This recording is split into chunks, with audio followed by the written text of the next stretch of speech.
Hey Ash, how are you? I'm good. How are you doing today, Santi? I'm doing great. Thanks for joining me in this pre-Townhall news, metaverse news, and thanks for putting it together. I think it's super useful for the community. Absolutely. I agree. I think it's good to keep an eye on everything going around in the entire ecosystem, whether it's the metaverse space, the gaming space, or even just the cryptocurrency space in general. So it's nice for a Yeah, little update. yeah. Just to be clear, this is not the Townhall yet. We are doing this just to keep everyone informed about what's going on in our space. So if you want, Ash, we can start right now. Yeah, absolutely. Let's get rolling. Okay, what do you have for us today? Yes. So, all right, everyone, let's take a look at some of the top headlines around the entire crypto and metaverse ecosystem, starting with the biggest news this week. The U.S. Department of Justice seized approximately $3.6 billion worth of Bitcoin stolen in a 2016 hack of Hong Kong-based cryptocurrency exchange Bitfinex. At the time, the incident was the second largest heist of its kind, with the hacker stealing approximately $63.7 million worth of Bitcoin. On Tuesday, the Justice Department announced the seizure of more than 94,000 of the 120,000 Bitcoins originally stolen and the arrest of the duo who allegedly tried to launder the fortune. Now, they're actually a pretty interesting couple. If you have not seen their social media accounts, you may want to check them out for a good laugh. In other news, over 100 cryptocurrencies have a market cap over $1 billion. BlackRock, the world's largest asset manager, is preparing to offer a cryptocurrency trading service to its investor clients. The New York-based company, which manages over $10 trillion in assets for institutions, plans to enter the cryptocurrency space by giving clients the ability to borrow from BlackRock by pledging crypto assets as collateral. Binance, the world's largest cryptocurrency exchange, is making a $200 million strategic investment in Forbes, looking at the magazine as a way to help promote widespread consumer understanding and education about cryptocurrencies. Billionaire Tim Draper now backs Morpher. Built on Ethereum, Morpher trades virtual versions of stocks, commodities, and currencies. Algorand recently announced former JP Morgan executive Stacey Warden as CEO. And Intel announces they will be creating a blockchain accelerator unit with a focus on sustainability. OnlyFans is following in Twitter's footsteps by enabling NFT profile pictures. Users can now use verified Ethereum NFTs on their profile images. And an NFT by Pack was sold for 16,593 ETH, a total of $52.7 million on Wednesday, putting it among the most expensive NFTs ever sold. Titled Clock, the work is being sold to support funding for the legal defense of Julian Assange and logs the amount of days he has spent imprisoned. It was bought by a DAO dedicated to the WikiLeaks founder. The DAO states it's rallying to the cause of a fellow cypherpunk in distress. And in metaverse and gaming news, South Korea's $200 billion sovereign wealth fund announces they will invest in both metaverse and AI startups. Gala Games confirms plans to allocate $5 billion by end of year to gaming, music, movies, and theme park NFT operations.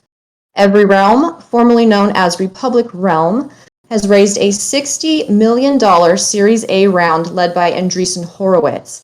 The firm invests in and develops virtual land and metaverse games, including The Sandbox and Decentraland. Casual game maker Zynga will launch its first blockchain-based NFT game this year. Senior Vice President of Blockchain Gaming Scott Wolf states they see crypto, blockchain, NFTs, and Web3 as potentially huge.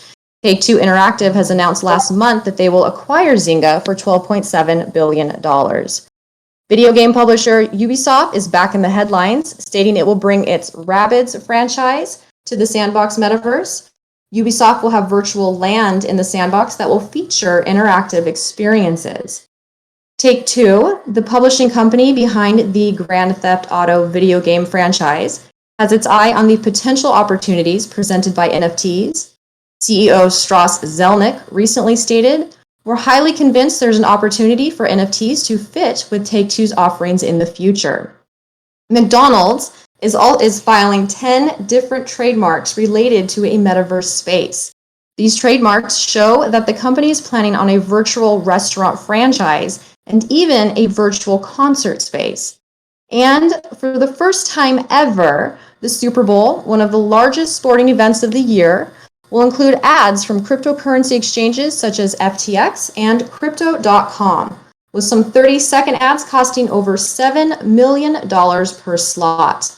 The NFL is also giving attendees of this weekend's Super Bowl commemorative tickets as NFTs, as well as the chance for the rest of us to buy limited edition NFTs this week leading up to the game. So this has been a general recap of the entire crypto and metaverse ecosystem. I hope you guys enjoyed it. Back to you, Santi. Thank you, Ash. Super useful. I think it's great news for the community because we can be updated on everything that's happening around us, not only with Star Atlas, but the whole metaverse space. So thank you, Ash, for putting it together, and it was great as always. Absolutely. Thank you for having me. And, I agree. I think it's important to just kind of keep an eye on everything to know that the ecosystem is constantly growing and evolving, and we're in a really good space here. So, Yeah, yeah. So Ash, you will be hosting today the post Townhall after party. yes. So directly after the town hall, we will have the town hall after party live on Twitter Spaces. I'm going to add the link into the Discord general chat as well for everybody for ease to get there.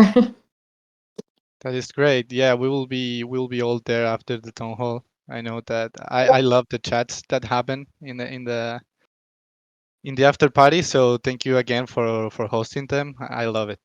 Yeah, absolutely. It's a great way for the community to get together and discuss everything that's been going on in the town hall or just in the Star Atlas ecosystem, and just get together and talk about everything and help educate new people too, and help bring them into our Star Atlas metaverse as well. So I Yeah, look yeah. forward to seeing all of you guys there and chatting with you. Hopefully we can get Chip as well as always in the post in the after party. He's Yes, that always would be dropping some fun. alpha. Yeah, he's Chip always always dropping. rocks it, and he does a great job. Yeah, yeah. We love Chip. I think he will be joining us for the town hall today. So, Swagner, are you here with us, or are you drinking some water as always? Getting caught up on the hydration, Santi. But yes, I'm here. Great to be here.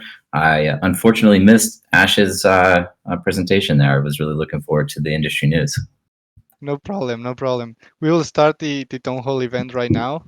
I'm not sure how this works. It's the first time I do it, so if the stage closes, please join again. Good one. Oh, it says that the stage is already open, so we will just change the name of the stage to the Star Atlas Town Hall. Oh, got it. We do have some great guests joining us today as well. Sarah, if you're out there in the audience, please raise your hand. We'll get you up on stage. Also here with us is Dan Park. That's Frogverse. He's general counsel in-house. He's been interacting with quite a few of you in the discussion around IP of the metaverse in the future. So it's kind of a hot topic of discussion. He's going to talk a little bit more about that today, but as always, really great to introduce some team members and give you some backstage access to what a day in the life at Star Atlas is like, building from the ground up. And so Dan, just real quick, great to have you here. Chip, awesome to have you here. And Ash, great to see you as always. All right. So are you ready to start, Swagner? Yeah, we can jump in. I'll be honest, we've really been just down in the trenches building based off of the roadmap that we had laid out 2 weeks ago on the town hall. As we mentioned, there's essentially 6 core projects that we're building out this year, at least from the kind of front end marketplace and minigame component. We do have an extensive team that's building out on the full production side within Unreal Engine. So To kind of summarize on the core engineering aspects, we do have a new marketplace program that's going to be rolling out and replacing the implementation, at least for most items available for sale, if not all of them. There's also going to be a really interesting economic component to that. I don't want to reveal too much about it right now, but there's going to be incentives introduced related to Atlas staking. Naturally, we do have major emphasis and a lot of resources right now allocated to DAO and Polis staking. I guess just a quick update on that component is we did encounter some challenges at the beginning of the year with the way that it was originally spec'd out for design. We have several frameworks at our disposal that we can leverage. We are looking at frameworks like SPL Governance, which is a core library developed by the team at Solana or the Solana Foundation for use in DAO implementation. We're looking at Tribeca, another third-party implementation of DAOs, and then we're also looking at Inc. Finance. Now, what we've discovered through this process of development in the beginning of the year is that there is no real off-the-shelf standalone solution that accomplishes all of our goals with our project specifications in mind. We have some great solutions for independent governance and voting and proposal and voting mechanisms. We also have separately some great implementations that we can use for some type of staking and reward mechanism. What we don't have right now is the intersection or convergence of those two items. And so our team has been spending a lot of time and focusing on how do we develop out a robust solution that satisfies both of those requirements and delivers really all of the value to the users that you would expect to come from us. And so I don't really have any updates right now on what the timing looks like. All I can emphasize is that it is really our highest priority right now to get that out. We understand how important it is to you. And so I'm heavily focused on that. It's certainly possible that we still get this delivered in February, but outside of that, I don't have any additional timeline updates right now. I think another major development, though, over the past couple of weeks is this improvement to the marketplace UI, specifically thinking about mobile optimizations. And this is kind of on the tail end too, just coincidentally on the release of Phantom's mobile wallet. So for those of you that are mobile users primarily, you'll notice that things are loading a little more properly, images are properly aligned. You can actually interact with the application, including score, just using the Phantom mobile wallet. And we understand just how important this is, given the global community that we're targeting here. So people from all over the world that maybe don't have access to a laptop or a computer, or going into the future, these extensive gaming computers that are going to be necessary to engage in Unreal Engine will still be able to engage with us in some form of gameplay, even with their mobile device. So it's really great seeing those improvements roll out. Circling back, looking at things like ship configuration, mining, crafting, resource extraction, and improvements to things like score going into the end of the year. With respect to the Unreal Engine development, we have a great team fully dedicated to production on that environment. And I guess the one comment I would make there, and the questions that we've gotten have been with respect to multiplayer functionality. We think that that's going to be a critical component of the release of the showroom. We are targeting to have multiplayer released alongside the showroom itself, but if it's not, it would be a future enhancement on that product. But what's going to be really cool about it, once again, to kind of recap, you'll be able to view your assets at scale in Engine. There's going to be some exploration in there that you can kind of, it's quite a large map and environment, so you'll be able to run around and explore that map. And ultimately, we think that this is going to be a great environment for various communities, including the DACs out there that exist across Star Atlas, to be able to do things like host their own town halls or guild meetings or strategy meetings. So still targeting Q2, Q3 for some release of the showroom. Getting a bit more specific into the production side. We've got 6 new ships. This is really from Danny's department.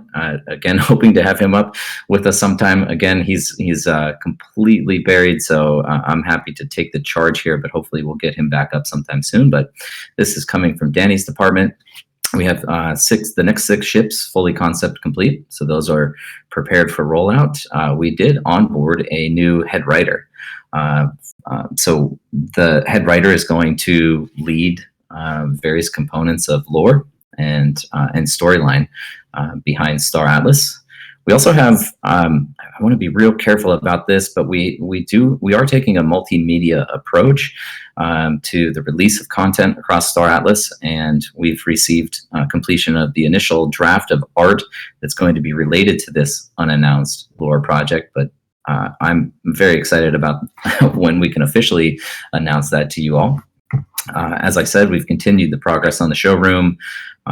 We've specified now the multiplayer scope with an emphasis on that. And I think it's really cool, this foundation SDK that our team is building, which is an embedded launcher, game client with a Solana wallet, Web3 integration. And once again, I'd point out here that we are looking to open source this at some point in the future. So developers of Unreal Engine will be able to have a simple process to integrate Solana directly into their game experience as well. I emphasize that because it is important. While we're focused very, very heavily on building out this game today, we see a major opportunity to create an environment for external developers and external user-generated content to live inside Star Atlas in some way, whether that's ancillary or tangential initially, or ultimately living directly inside the Star Atlas universe. Providing tooling like this is going to enable that type of creativity and innovation to exist across Star Atlas, across our economy and within this universe.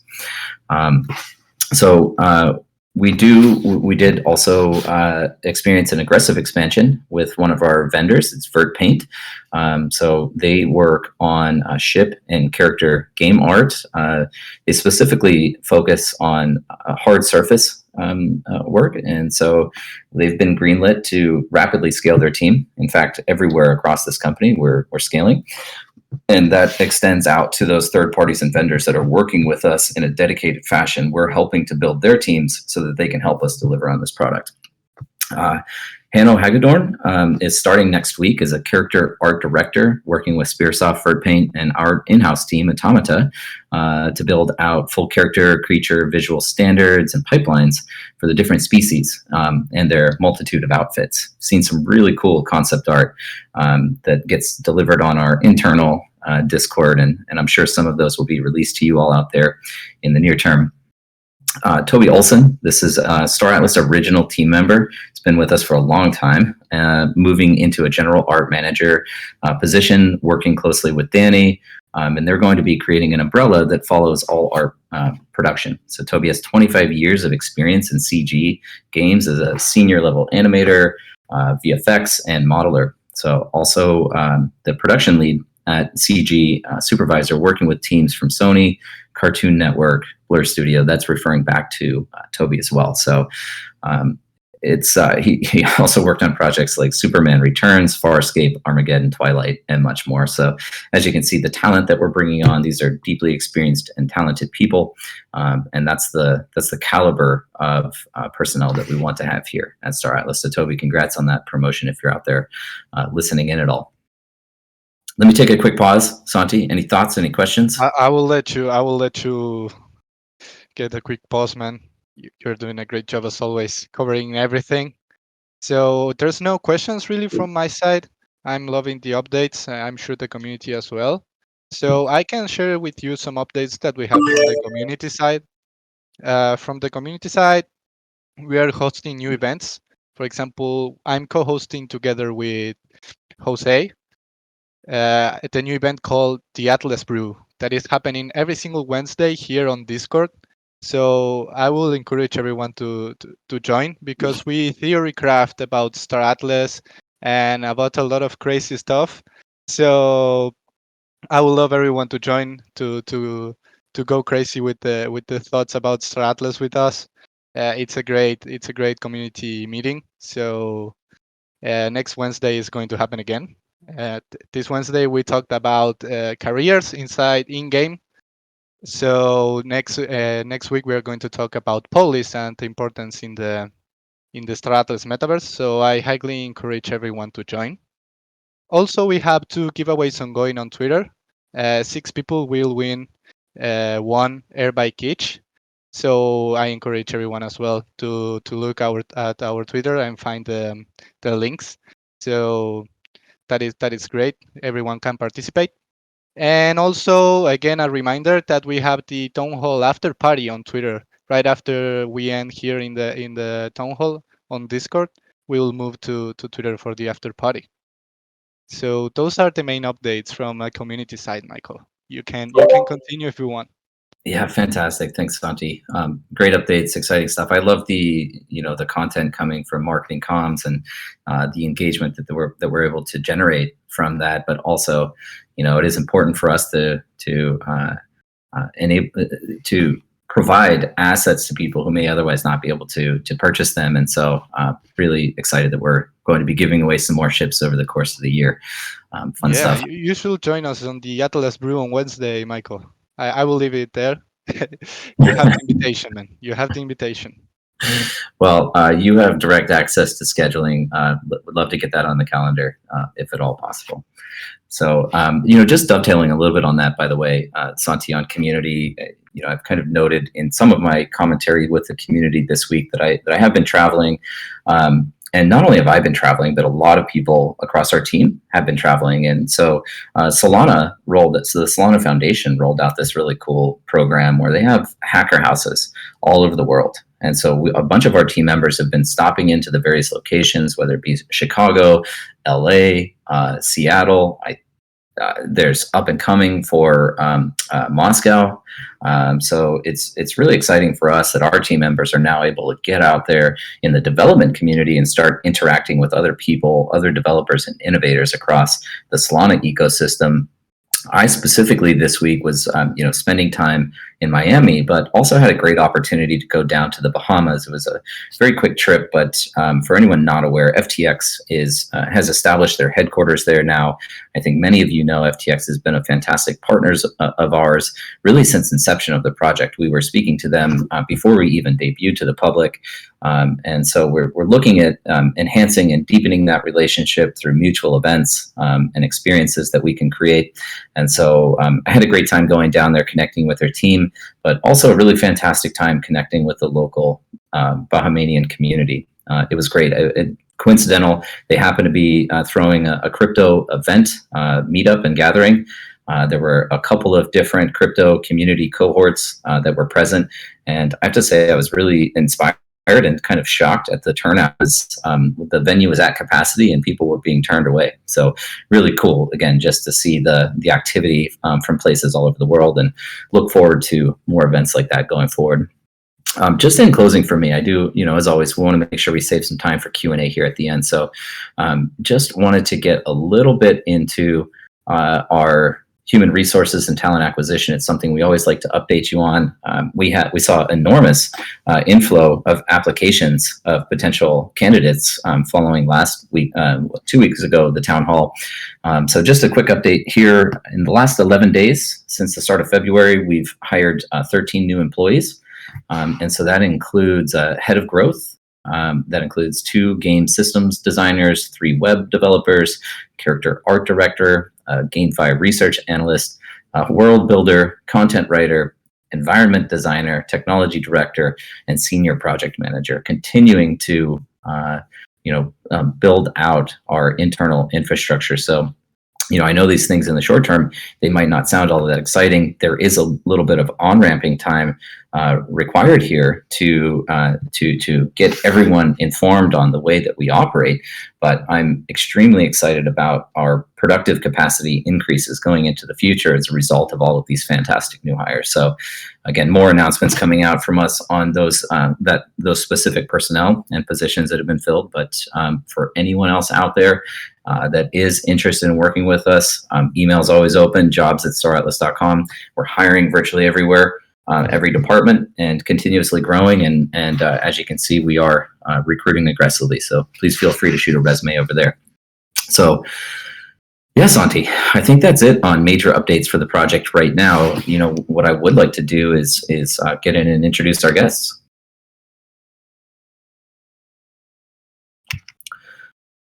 So let me do this. We do have both Dan and Sarah with us today. Dan's on, as I said, in-house general counsel. Dan, would love to hear from you directly. When you joined, you've been with us for a couple of months now. Maybe tell people a little bit about when you joined, what a day in the life on the legal side is like, and maybe get into the IP issues a bit. Yeah, thanks so much for the intro. Really happy to be here speaking with everyone. I've been listening to these town halls for a while. I never thought I'd be speaking at one, but it's been quite the experience. I've only been here since November of last year, so just a few months at this point. But it's been a blast. Just a little about myself. I'm a long-time gamer. I've always been drawn to any sort of like MMO or any sort of game that has PvP type of elements, player versus player.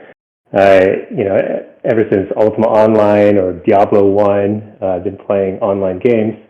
I have had a stint where I was fairly competitive in certain games. Like my claim to fame is in World of Warcraft. I was the highest rated warlock in the entire world across all 3 arena brackets for a period of time. That was actually the summer that I was supposed to be studying for the bar exam, and luckily I passed the bar. And then I started working as a lawyer about 10, 11 years ago. And I've been doing all sorts of corporate work, commercial litigation, some corporate restructuring. I've worked on multi-billion-dollar restructurings, which honestly are just hilariously inefficient in how they work. You have like 100 lawyers trying to figure out who owns what and who is owed what. And when it comes to corporate records, it can be very, very confusing. And that's actually working on those and then seeing kind of the emergence of DeFi and crypto really just highlighted how inefficient the traditional finance system is and how much good the blockchain systems can bring to just identifying who owns what. You can see exactly how many token holders there are of any particular token, what the total supply is, and just the freedom that comes with DeFi, I think is really eye-opening. So the opportunity to join Star Atlas really, it was basically combining all my interests, which were in finance and decentralized finance, also with gaming. I've been a lifelong gamer. And also, I think what really drew me was the kind of the vision behind the DAO. So having a very decentralized organizational structure. Star Atlas's DAO vision is way more ambitious than anything I've seen in the space. There's a ton of DAOs out there, but many of them are really quite basic. Basically, people vote, 50.1% vote yes, then the treasury will disperse a certain amount of tokens to be used for some purpose. But that's pretty much the extent of it.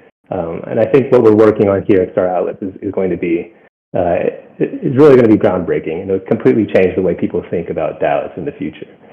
But yeah, being at Star Atlas has been fun.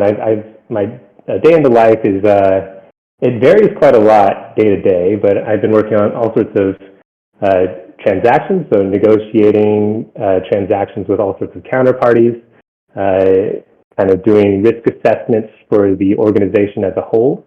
As you can imagine, we keep a very close eye on a lot of developments around the regulatory scene and just making sure we understand everything that could affect how a DAO would function. We keep a very close eye on that, and without going into too much detail, we are preparing for a variety of outcomes so that we can continue to build no matter what happens in any jurisdiction. But I think the issue that has come up a lot lately is around intellectual property, because as I think a lot of people in our community want to do, they want to keep building, they want to use the Star Atlas IP for a lot of different purposes. And for us, it's been a little bit, it's challenging to come up with a very simple rule, a simple bright line rule about how you can use Star Atlas IP. But the bottom line is that we really want to encourage external innovation. So we want people to be able to use the Star Atlas logo or to use Star Atlas artwork and have the freedom to do so.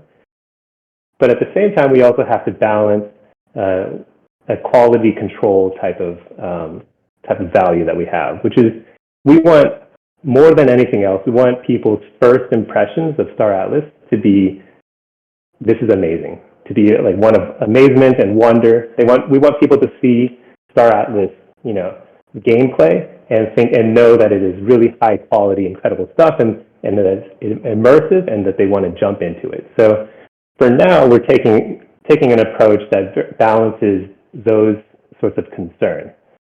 We just put out a Medium article. It's linked in the, I think, announcements or social media channels. And the basic gist of it is just like a 3-part policy, which is first, no commercial use of Star Atlas IP. And I'll come back to that in a second, because it's obviously how you define what a commercial use is can be very, can be challenging sometimes. The second is pretty straightforward, but it's no confusing uses. So don't stick a Star Atlas logo at the top of your site in such a way that people would, like a reasonable person approaching the site would think that this is a Star Atlas team, like an officially endorsed or officially created product. Having a disclaimer will help a lot with that. And the third thing is quality control. We haven't really exercised this particular prong of our policy. I think what we've been seeing in the community has all been really encouraging for everybody internally. Everything has been high quality. There's been obviously, whenever we do find a scam or any sort of malicious site, we take it down immediately. But for the most part, we do want to just encourage people to keep building. On the commercial use question, I've been fielding a lot of DMs from people in the community, and that has actually been very helpful, by the way, in terms of us shaping our policy and coming up with something that is very clear for everyone to understand. But the commercial use question is really one of how direct is your use. So, for example, we see a lot of fan sites or YouTube YouTube reviewers who want to put up videos that use Star Atlas IP, like artwork and the logos. And that's all perfectly, we really support that. And we also understand that the creators of those sites or fan sites, they often take in revenue through subscriptions or ad revenue. That is technically, I guess you could say, a commercial use, but it's not something that we prohibit at all. It's what we call an indirect use, and that is totally okay. Where we have a little bit of an issue is where somebody is doing something that's what we call a direct commercial use, which would be, for example, sticking a picture of the Rainbow Ohm on a T-shirt and selling it. That's not okay. That's going to be, we want to make sure that any Star Atlas merchandise, any Star Atlas products that are being sold are very high quality. And so for now, we're reserving that for internal use only. It is very, very challenging to come up with a simple rule that will apply across all situations. So I do want to encourage you to go ahead and DM me if you have any questions about some specific project that you're working on, or if you have an idea for monetizing your fan site, building out some sort of commercial application. We're always open to discussing your particular uses. And I think, I don't want to speak for other people that I've been in contact with, but I hope that we've been arriving at a very reasonable policy for everyone to use. And we hope to continue adapting our policy going forward, depending on where we are in terms of the release of more Star Atlas products. Essentially, where we're headed is in a long-term view. Everything is going to be decentralized. That's definitely the idea here. So with the DAO, we're continuing to build it out, and it's going to be released, and it's going to have more and more power to make decisions in the Star Atlas metaverse. Right now, we still need to lay the groundwork. And also the Star Atlas IP that we're generating, the look and feel of what it means to be in the Star Atlas metaverse, that's also still being developed, and it will take time. It takes a lot of resources, takes a lot of effort by a lot of people at the company. But over time, we want to open up as many channels for people to participate in the metaverse in a permissionless way. That's definitely the goal. It's just the process of how do we get there. And we know it'll take some time, but we want to be transparent in this process, and we will be definitely communicating clearly whenever we do have updates to our policy. But that's pretty much it. Honestly, I don't know if you have any questions or follow up on this, but I did go on for a little while there. Happy to take any questions. Yeah. Thank you, Dan, and thank you very much for joining us today. I know that you're a very busy guy, so I really appreciate your time. I will share on announcements the link to the Medium article that you were referring to. So if anyone wants to check it, you can check it. It's on announcements now. So I'm not sure if Michael, you have any extra questions for Dan, but I think that Dan did a great job covering almost everything. No, fantastic job, Dan. Really appreciate you coming up here and sharing some insights on our internal thinking with the rest of the community here. I would just emphasize that yes, we do want to encourage and cultivate innovation across the community. We see that it is one of the greatest advantages of building within these decentralized ecosystems that are blockchain and cryptocurrency. It's just important for us not only with things like IP, but thinking forward about operating a decentralized open metaverse economy that we execute in an iterative fashion, very much like how we operate and execute on a project and product delivery timeline, so that we can lay a strong foundation that is sustainable for many years to come. We're thinking in timelines of hundreds of years, not in 5 years or 10 years. So it will be a slow process. It'll be an iterative process, and we're going to be protective of it for now.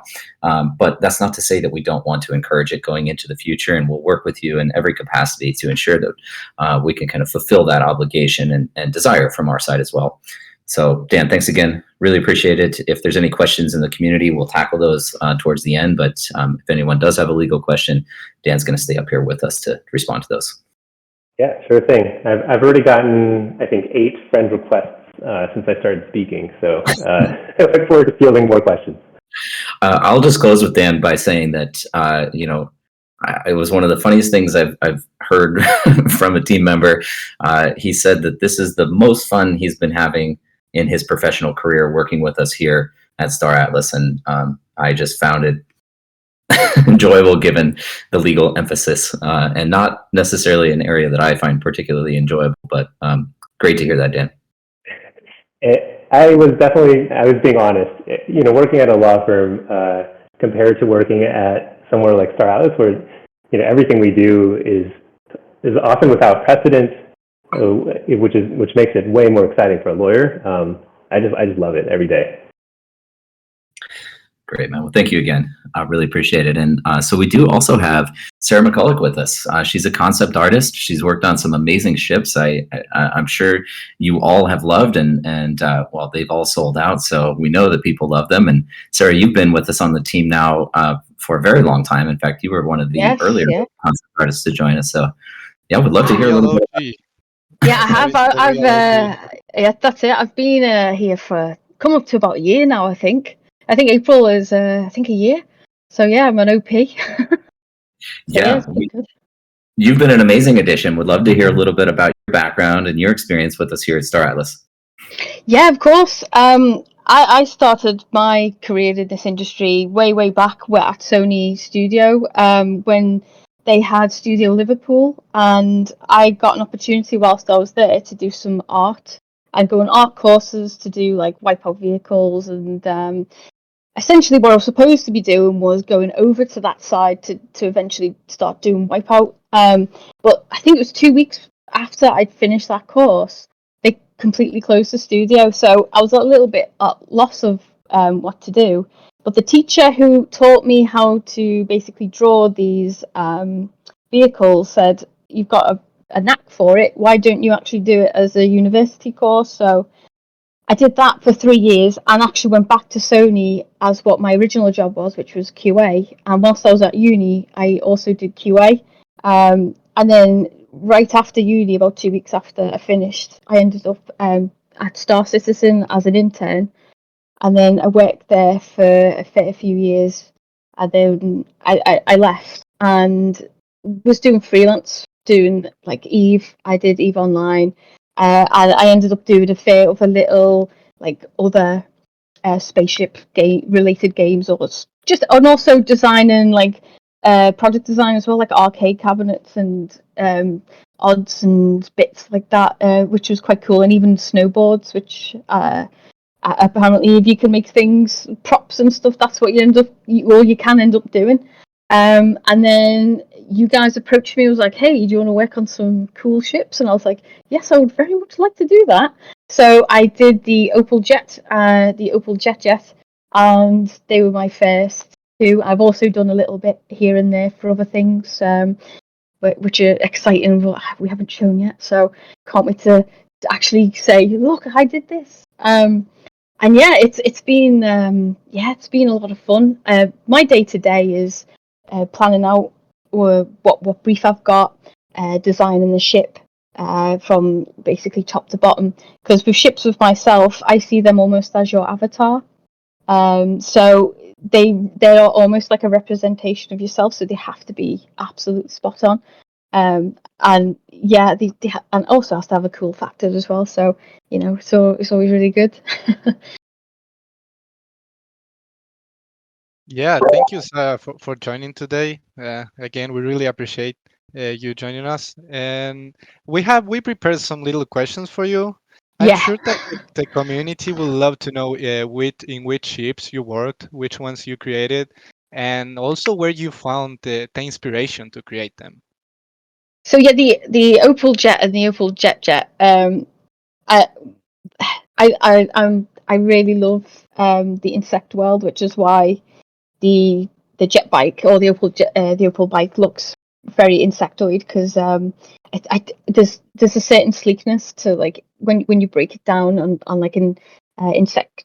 They've got like beautiful carapaces, and some of them are very elegant, and the way they fold, like I was looking at the intricacies of like how they fold a ladybird wing into its own carapace, and it's all that stuff that I really get a lot of inspiration from, is the natural world. The Opal Jet was obviously a big retro looking vehicle, which is one of my first loves. Is the old school vehicles. One of my favorite is a old school GT40, which I'd love to have a ride in one day. So that was an absolute pleasure to work on, and it was also really good to work with Danny on it, because obviously I work quite closely with Danny, and it was just basically like a really, really nice backwards and forwards of like, hey, let's try this, and how about this texture for the seat, and let's go a little bit old school with like the steering column, and but like let's mix it up a bit with having some sci-fi retro feel, and it's just an absolute pleasure to actually have that freedom to just go a little bit full ham on it, and yeah, I absolutely love it. It's great. Thank you for sharing the insights of the creation. You know that the community calls the Opel Jet the Space Lambo, so I guess that everyone loves Yeah. it. Oh, thank you. Yeah. Yeah, it's absolutely my pleasure. Sure, I've seen some of the upcoming concepts you worked on as well, and yes, unfortunately, we can't share too much about it right now. Really excited for the reveal of those as well. Yeah, honestly, like usually, as I say, I'm a lot of the places where I've worked off last are very constrained and very like headstrong, where they want to see a certain thing, but here I've been actually been able to have the flexibility of going to Danny and going like, hey, can I just try this? Do you think this will work? And he's like, go for it. And to actually have someone have your back like that is really, really cool. Like, it's just so nice to be able to be like, right, I know I can go with Danny with this. It might seem a bit crazy, but let's just try it and see if it works. And that's how we ended up with the jet folding in the way it does, and all the centerpiece folding out. And yeah, it was just so much fun. It's so much fun. I'd love to hear that. And, I think it does kind of raise a question. We have quite an extensive art team right now working directly with Danny. And I'm kind of curious if, I think the perception a lot of times is that the artists are kind of, down in the trenches by themselves, focusing on their art. But what is your interaction like with other members across the art team and production team? Well, Gary, I've known for a long time. So, and he's on this project, my art director. So it's really nice to like bump into him again and actually work with him directly, because obviously we've got a good history together, and obviously working with the other artists as well. Obviously you can't see our Discord, but we always go on going, oh hey man, that's so cool, how have you done this? And just having a really nice backwards and forwards of other artists, of like certain techniques, how you approach something differently, because every artist works differently. And it's really cool to actually, as an artist, get into the mind of another artist, especially because, as you say, we can be quite isolated sometimes. So when you end up either bumping into people, another guy as well as Mike Oberschneider, I've worked with him in the past. So again, I always jump on. I'm like, hey Mike, how have you done this? And yeah, it's just great to just work with really like-minded and friendly artists again, and just pick the brains. I love it. Well, really appreciate you being up here. You've been a great addition, and love to see that you're coming up on 1 year anniversary. And again, just thank you for joining us up here on stage today and sharing a little bit about your life, both background and with Star Atlas. So thanks again. Oh no, my pleasure. Anytime. As I love doing these. They're great. Awesome. I think going into the future, guys out there in the audience, obviously we are operating on Discord right now. The downside to Discord is that we don't really have the opportunity through these amphitheaters to provide any type of visual display or screen sharing, or even seeing the people behind the avatars and the icons. So going into the future, especially as we roll out things like the showroom, hopefully we'll be able to bring more interactive experiences to you all. So with that, we do have Chip up here, and Chip, you've been, you're very close to the upcoming feature releases this year. Any updates you want to share with us from the game design perspective? Yeah, so this week's been jam-packed with prioritizing our feature releases for this year. We're really trying to get right the scope of the near-term releases, and then the roadmap of how they all are interdependent, and the order in which we're releasing them. So hesitant to give any details because we're in the process of finalizing that, and then we'll most likely update our roadmap with better and more clear guidance on the gameplay as we're releasing it. But I do want to tease that I was putting together an alpha drop for this town hall. Didn't quite get it done. I'll say that it's about the map and the risk zones. So I'm planning on having that ready for the next town hall, so you guys can look forward to it. Nice. Yeah, man, very cool. And there was an official reveal of the security zones and the factions and the layout of the universe, and it was pretty fun seeing the community speculation and the previously imagined universe relative to the way that we had internally designed it. So any additional thoughts on that? Yeah, I love, like, it kind of sparked, we had a lot of questions about how the risk zones are oriented, and we were talking about the security zone and the medium risk zone and the high risk zone and the cataclysm, and it was really confusing to the player base because there was like, well, I can't really visualize what this looks like. So we kind of teased what it looks like in the foundation room, but we're planning on having a more official reveal, and then I'd like to drop more alpha about those risk zones, about targeting next town hall. That's great, man. It's cleared through comms. So without further ado, Santi, yeah, I think it was really great to meet some people, and we probably should take some time here and roll into Q&A. Yeah, really happy to have everyone here on stage. Thank you, Sarah. Thank you, Ash. Thank you, Chip. Thank you, Dan. And of course, Michael. Thank you for taking the time to be here with the community, just updating us on everything that is happening. We really appreciate it. I think I speak in the name of the whole community. So thank you. I appreciate it. We wouldn't be here without the community, and everything that we're doing is for you guys out there. So I would just likewise say thank you all for attending, taking some time out of your day to join us, to hear about the updates, and to meet some of the team and learn more about what we're building here and what our true ambition and vision is for this. So thanks everyone for being here. Okay, so if you have any questions, feel free to raise your hand. We will start letting people in to ask questions. You can ask a question to anyone here on stage. So, yep, I will start inviting people.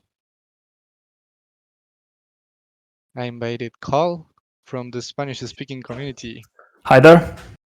Hello, Carl. How are you? Thank you, man. Thank you for the opportunity. First time here.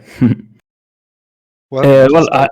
I'm Carl, co-founder of Chimera. Chimera is the largest Hispanic guild in the metaverse, and it's a pleasure for me to be here. Well, my question is regarding to servers. We have many Star Citizen players, and as you may know, Star Citizen has been stuck with server capacity since 16, I think. They can support more than 50 players at the same time in the same server. My question is, how do you plan on preparing server to support thousands of players? Thank you. Well, Carl, welcome. It's great to have you up on stage for the first time, and really appreciate your support of Star Atlas. And we have seen definitely a large migration of users from existing MMOs like Eve and like Star Citizen over to Star Atlas. Unfortunately, I can't really specifically answer your question right now. What I would say is it's an area that we are dedicating a lot of time of R&D into. Again, thinking about even something like one of our Titan class ships, where we're going, it's going to be possible of accommodating hundreds of players, maybe thousands of players, and central space stations where we want to see even more concurrent users than that. It's of utmost importance to us. Now, we're very early on in this R&D. I think the primary comment or feedback that I can provide to you right now, and I don't want to misspeak here, but Star Citizen developed out its own game engine in the creation of that product. Fortunately, we're working with Unreal Engine 5, and there's a lot of plugins and modules and third-party integrations that we can leverage that should benefit us going into the future in terms of scalability of player base and ability to accommodate those multiple concurrent users. So it's kind of a non-answer. I can't really give you too many specifics on it.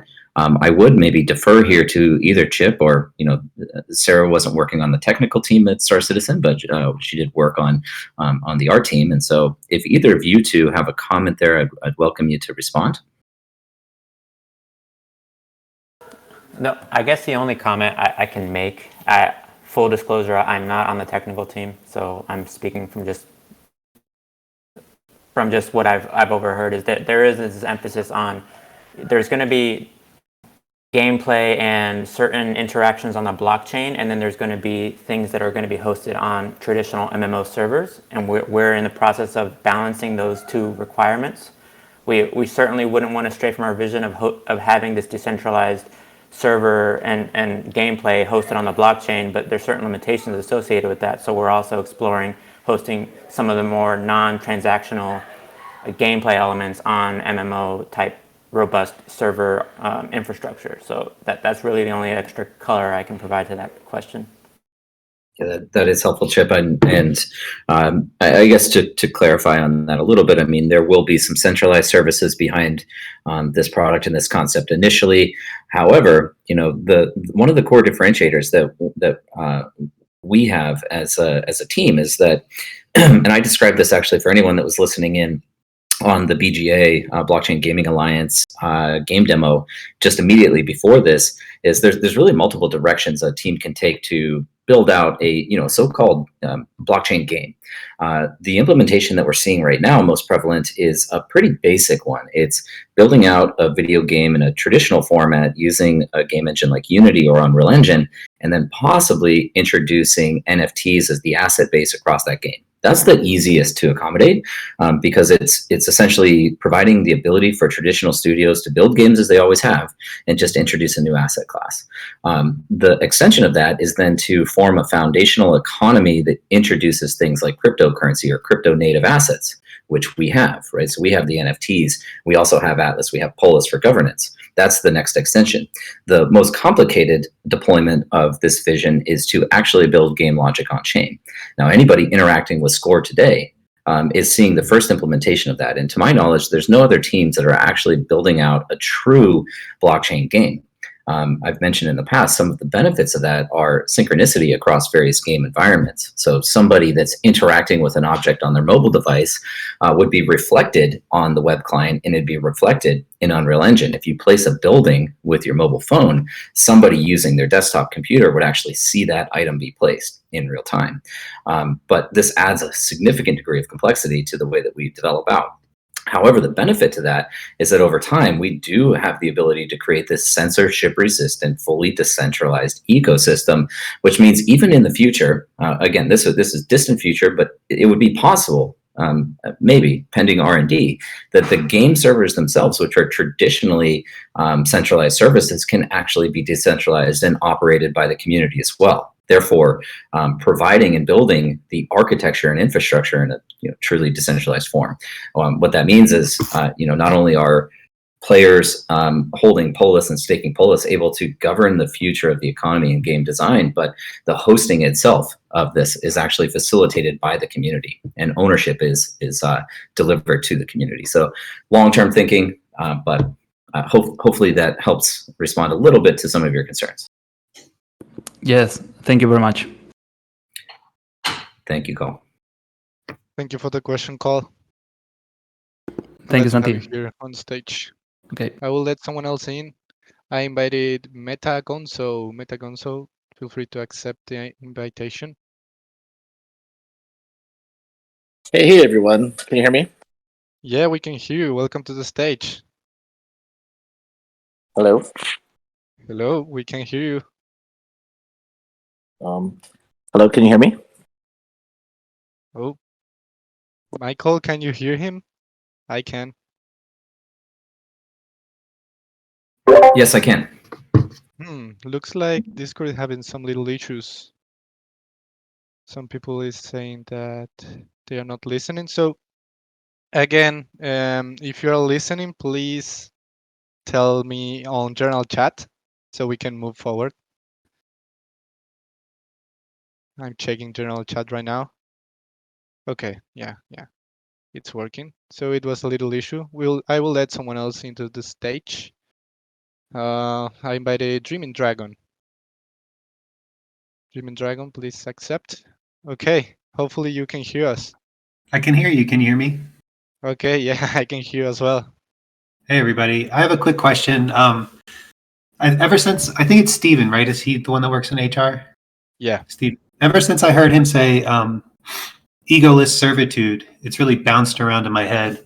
And I've talked to a few people from the team, and now listening to the passion of everyone here, it's a very compelling story and a compelling place to work. So I was wondering what your stance is on guild members or guild leaders working at Star Atlas, and if we would have to change our positions to get a job with the company. Jeremy Dragon, it's a great question, man. And just an immediate response is that we do already have team members that are leaders of guilds. So it's not an area that we want to stifle. An advantage to us is simply the passion that these community members are already bringing to the project. They're bringing innovation to the ecosystem that is Star Atlas through the formation of their guilds and the products and services and features that they're developing for the external community as well, right? So certainly not something that we want to stifle. And Dan, maybe you want to jump in and comment on this a little bit. What is very important to us is that we don't provide any level of disadvantageous position of information to anybody that's on the team. And so we are working extensively on our internal communications policy and how we restrict access to privileged information. But Dan, I see you're unmuted there. Any additional comments? Yeah. I've actually been working with Kelsey on this, who's on our HR side with Steven. And we obviously need to balance some concerns here. The first is, as Michael mentioned, that we definitely learn a lot from using our own product, right? From playing the game and using it in the way that it will be possible in the future, which is like very integrated DAC platforms, etc.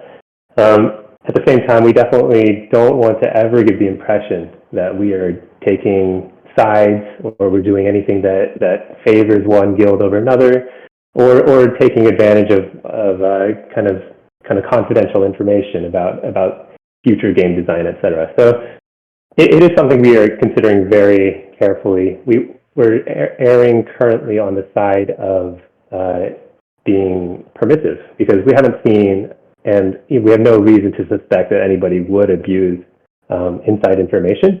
But we are evaluating it constantly, and we will, if needed, adapt our policy There's a lot of different approaches we can take. We've been looking at what other games have been doing. Like some other games will tag their their team members so you can identify who they are in game, or they'll publicize exactly who they are, or they'll have restrictions on the kinds of activities they can undertake, such as maybe they can't join guilds, or they can join guilds but not take a leadership position, etc. So we're thinking through a lot of possibilities here. But right now, we definitely encourage active members of the community to be joining our team too.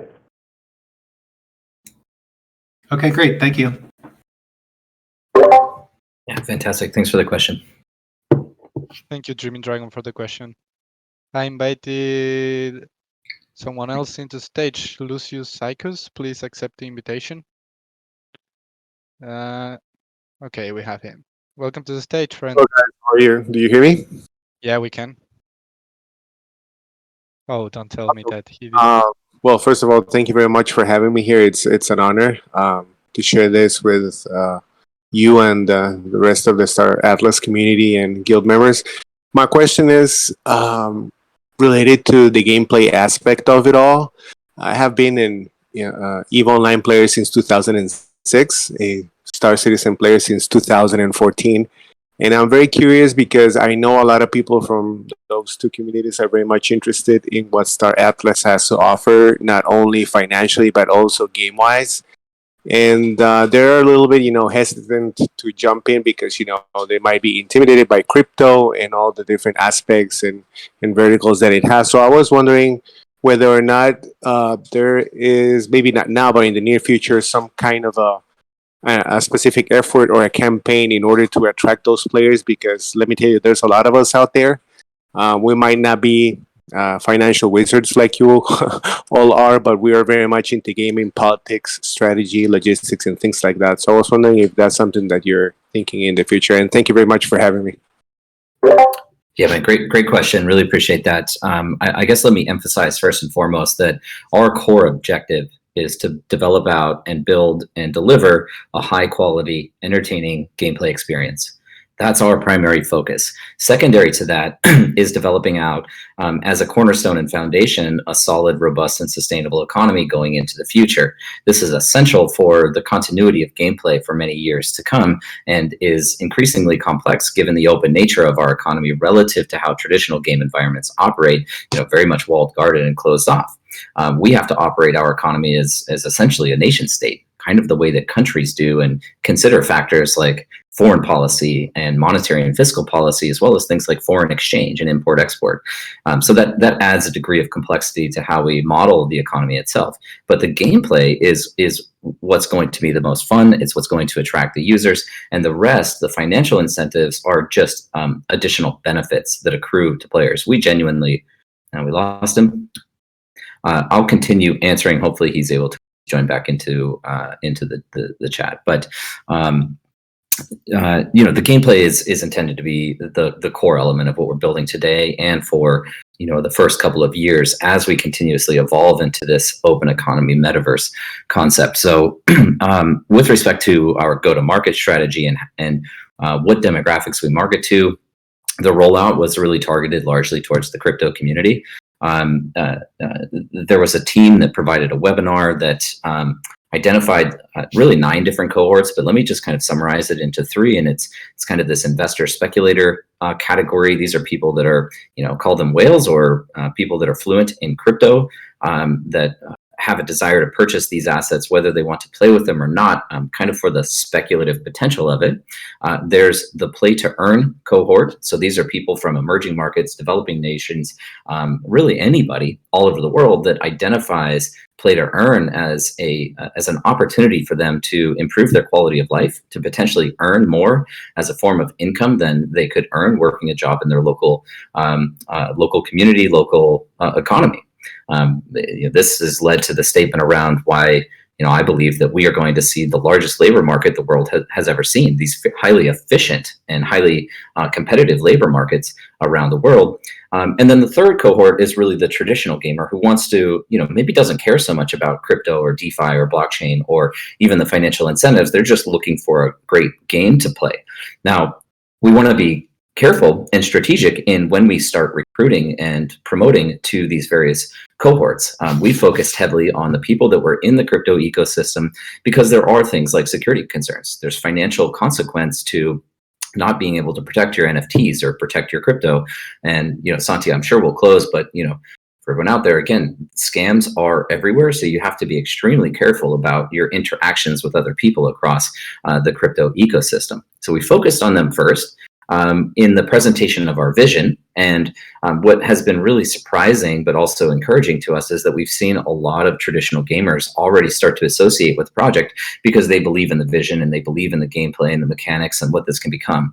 So going towards the future, though, as we start to deliver more modules that would be really enjoyable and would be interactive with the traditional gamer, then we will start to increase marketing and communications efforts to them. We just don't want to do that prematurely, wherein people might be disappointed with the timeline that it takes to create this superior product that we're building. So unfortunately, we lost him, so he can't get any follow up there. But but again, hopefully that helps. All right, Michael, thank you for the answer. I'm sorry that we lost our community member who asked the question. But we are already 1 hour in. Do you want to take one more question, or how do you want to manage this, Michael? Unfortunately, today, Santi, I do have immediately following this. I'm actually quite excited about it. It's an internal demo day with our engineering core, and we're going to be getting some updates on all of those roadmap items that we've been discussing today. So I'm looking forward to getting those updates now, and I do have to hop onto that call in 1 minute. Okay, Michael, thank you very much. Again, we really appreciate you being here, and everyone here on stage as well. Thanks for joining today. This was the Star Atlas Town Hall. So no further comments from my side. Michael, I will let you add something if you want. As always, Santi, appreciate you hosting, man. You do a fantastic job. Sarah, Ash, Chip, and Dan, appreciate you being up here with me and sharing a little bit of that back kind of stage access and insight. So really appreciate you guys and everybody else on the Star Atlas team. You're doing amazing work, and we really appreciate you. And of course, everyone out there in the community, thanks so much for joining us. And we really look forward to bringing these products out that you guys are going to love. Yeah, so no extra comments from Michael. We will see everyone right now. Go to Twitter. Ash is hosting the Town Hall after party. So I would love to see everyone there. We will discuss about the news dropped on the Town Hall, and maybe we can get some extra alpha from some team members. So I really encourage everyone to join. And nothing else. Thank you for joining today. We really appreciate you being here, and power to the people. And stick it to the man. Thank you, everyone. Thanks, everyone. All right, thanks, guys.